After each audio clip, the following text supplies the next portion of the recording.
Hi, it's Joan, and I'm back with what I hope will be a few more words of wisdom.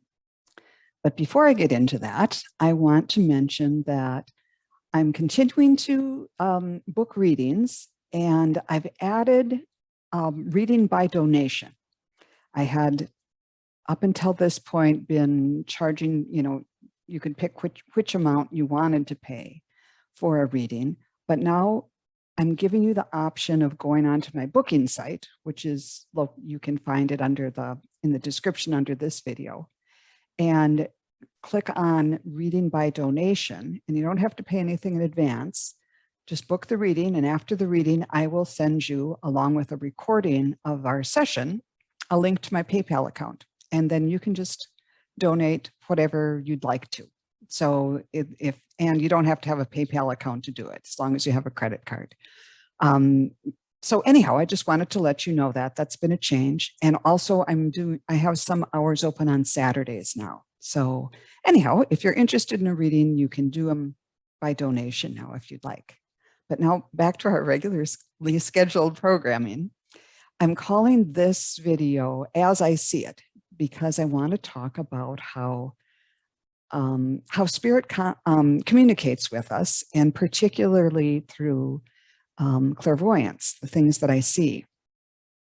And maybe it will give you ideas about some of the ways spirit communicates with you too, and how things can develop and change over time. When I give a reading, I close my eyes and pretty much I just start seeing things. It can be a still picture or it can be a moving image. And most of the time it's symbolic rather than literal, but it takes a while to figure out, is this a message that spirit's trying to tell me to tell this person? Or is it an image that only will make sense to the sitter? And it takes a while to figure those out. This is because spirit communicates with me mainly in images. I know it's not a message that's coming that I'm making up, because I have a hard time visualizing. In fact, I don't like to do guided meditations because I have such a hard time visualizing things. Often, well, there's two reasons. One, I'm kind of stubborn and I don't like to be told what to do. And two, it's hard for me to visualize. Like I'll be listening to someone saying, okay, you're walking through the forest and you come to this building. It's an old stone building that looks like a castle tower. There's a big creaky door that you open up. And now you go down the steps and it's in a rounded like a tower. So it's a circular stairway. And there's torches lighting the stairway. And you go down and down and around and around and around.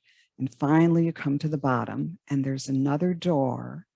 You open that door and walk out onto a sandy beach. And there is a rowboat. So you get in the rowboat and you push out into the river, and it gently takes you down the river. You're smelling the scents of the flowers on either side of the riverbank.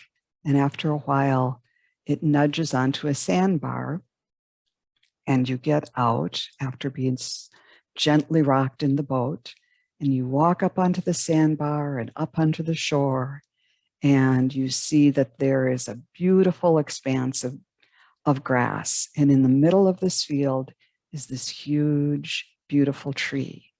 And you walk up to the tree and sit down at the base. And this is where your adventure begins. So when I hear that, I'm still like, I'm not in the rowboat. I'm not by the tree. I'm still squinting at my eyes going, where's the door? Where's this building? So it's just too stressful for me. So if I have gotten a little better at it, and one of the ways that I did was, if you have a hard time visualizing, just try this. In my very first psychic development class, maybe 10 years ago, the teacher said, just try to imagine your kitchen. Think about the backsplash and the countertops and the appliances, and where's the chopping board, and something that you know really well like that. And see if you can see it in your mind's eye. And that's where I see things that spirit sends me. And I could see my kitchen. So that was my first step toward being able to receive visual images. But still, complex guided meditations just don't work for me. So anyhow, I think that's why I know that the images I get during a reading are from spirit, because there's no way I could visualize the things that come through. And spirit uses images in lots of different ways. As you know, as I said, lots of times the images only mean something to the sitter, but other times they're meaningful to me, or kind of a combination. But I've seen lots of things. Some of them are symbols for me, like a donkey often means this has to do with your job, work, or some burden. A mountain goat, I'll see a mountain goat if you happen to be going through something that's a little precarious, but you have the skills and the ability to get it done. Like the mountain goats can stand out on a little tiny ledge on a cliff and be just fine. Dogs can mean loyalty or protection, and birds can mean speaking your truth or soaring above it all, and all kinds of different things. I've had lots of weird images: circus performers, cartoon characters, animals, boats, kayaks, rivers, oceans, mountains, sea serpents, ETs, and images of ancient people.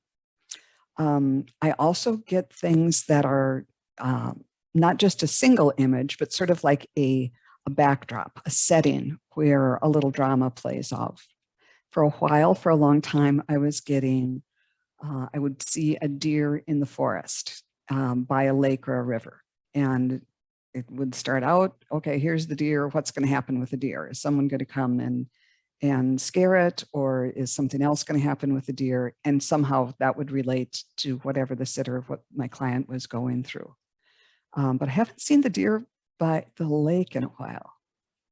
One time though, I did see a deer by the lake, and there's the lake and then there was the forest. And I thought, okay, I've been seeing the deer by the lake for a long time. The deer is probably going to go down the path to the lake. But what I didn't expect that time was that there was an audience watching the deer. And the audience was a group of extraterrestrials that were just hanging out in between the trees. And I thought, oh my, I'd never seen anything like that before. And they were all just there. They had a glowing, it was like they were holding a candle, but it was a light in their heart, and they were sending love to this person. And that was kind of an interesting read for both of us. So yeah. But then other times, spirit will be trying to get a message through to me, and maybe trying to make me say or understand a particular word or concept. And one time, I really like this this example. A woman I was reading for, it came up that Spirit told me she had 2 past lives that had some bearing on whatever we were talking about. And one of them, I got an image of what seemed to be Native American people kind of dancing in a circle around a fire. And that was clear enough. It was somewhere in North America. And the other one was of a group of women who at the time were probably considered witches, who were around a cauldron, kind of like in King Lear, bubble, bubble, toil and trouble. And so I got the idea that it was in Britain somewhere, but the woman wanted to know, well, where exactly is this happening? And all I could think of was what kept coming to me was, this has to do with, the old ways, because you were practicing the old ways in the olden days. And it kept coming up about, about how to use plants for healing, and for how to talk to the earth, the elementals, and all of that. And I just wasn't getting exactly where or when this was. And all of a sudden, I heard myself reciting a poem. It was, this is the forest primeval, the murmuring pines and the hemlocks, bearded in moss and with garments green, stand like something of eld. Something of eld. And I couldn't get the word what something of eld was. And I just, so anyhow, I gave up. It was, they were trying to make me understand this.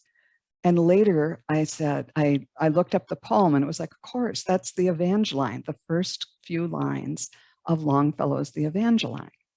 And when I looked it up, the bearded in moss with garments green stand like druids of eld.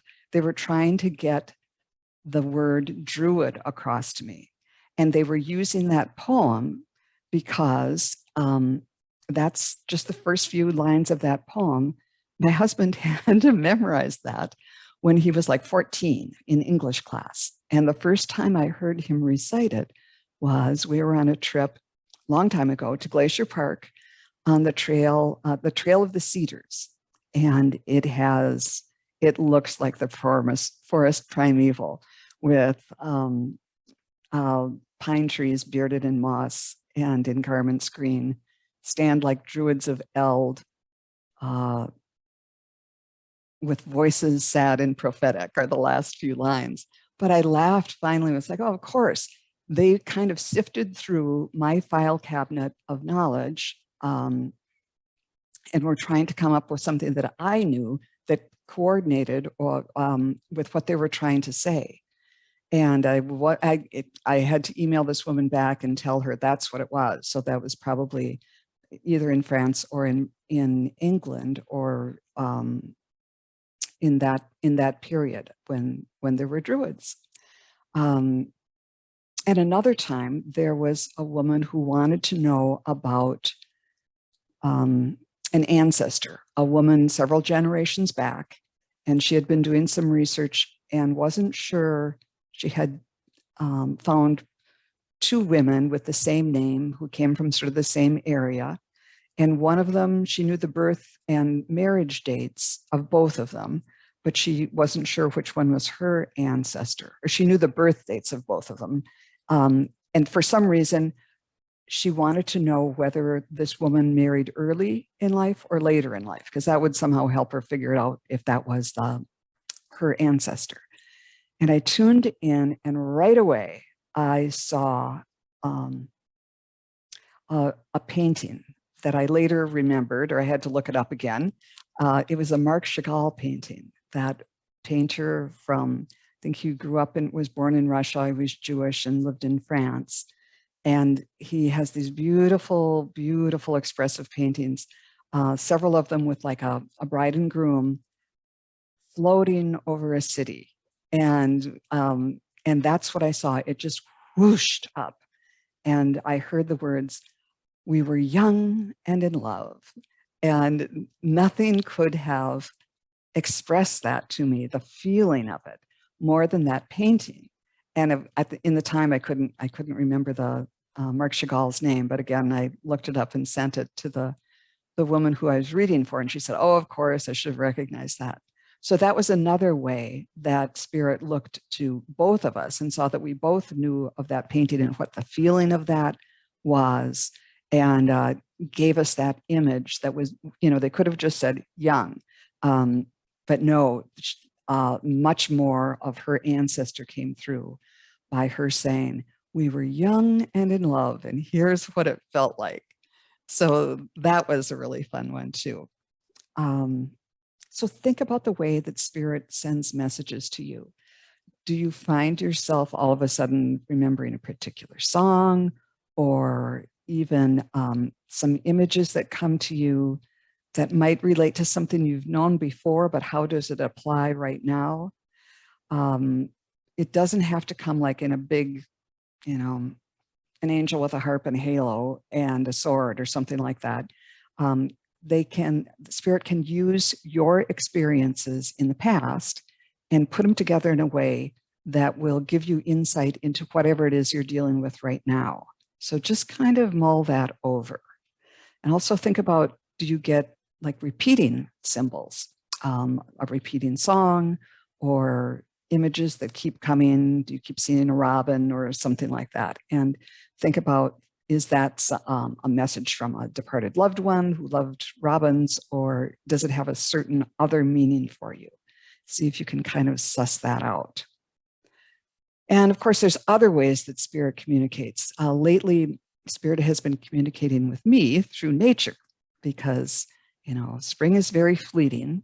And I'll tell you a story about, you see my lilacs. We've got lilacs that line our backyard, and I just love them. It's so brief that they're here, but I just love to fill the house with them because they smell so sweet, and it makes me just appreciate spring so much. Winters are long in Minnesota, but it also is a message, and especially this year, to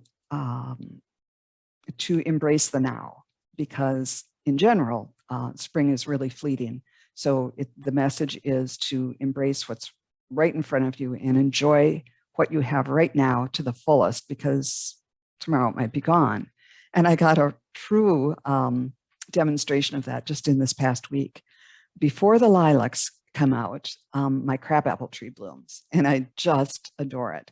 It's not huge, but it seems huge to me because we just planted it. When we planted it, it was so small, but now it's like 2 stories tall, and when it blooms out, it's just, it's such a heady scent, and it's just a beautiful white crabapple in full blossom. And when it has warmed up enough, I can go out on a little sun porch and meditate and see the crabapple in full bloom after looking at it all winter long when it's just bare branches and everything, and it's just wonderful.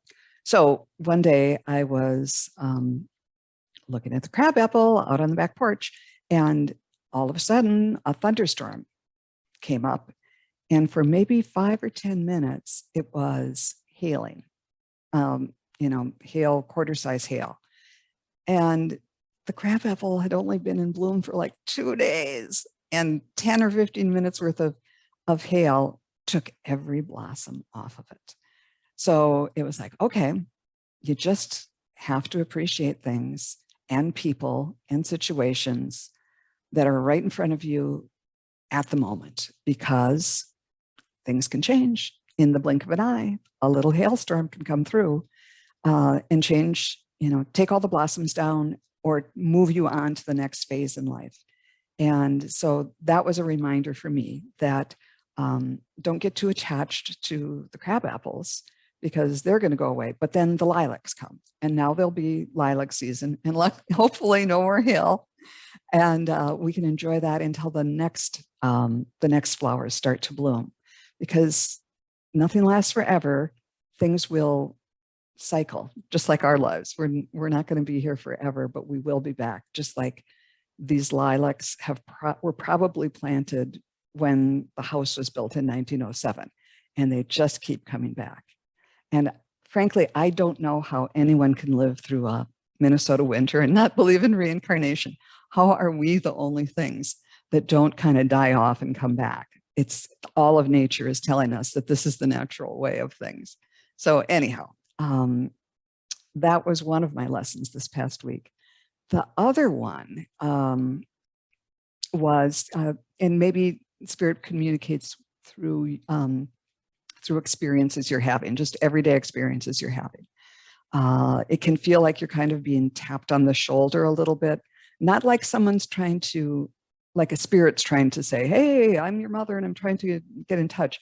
It's more like spirits just saying, this is a lesson for you. This is something you can learn from this little experience.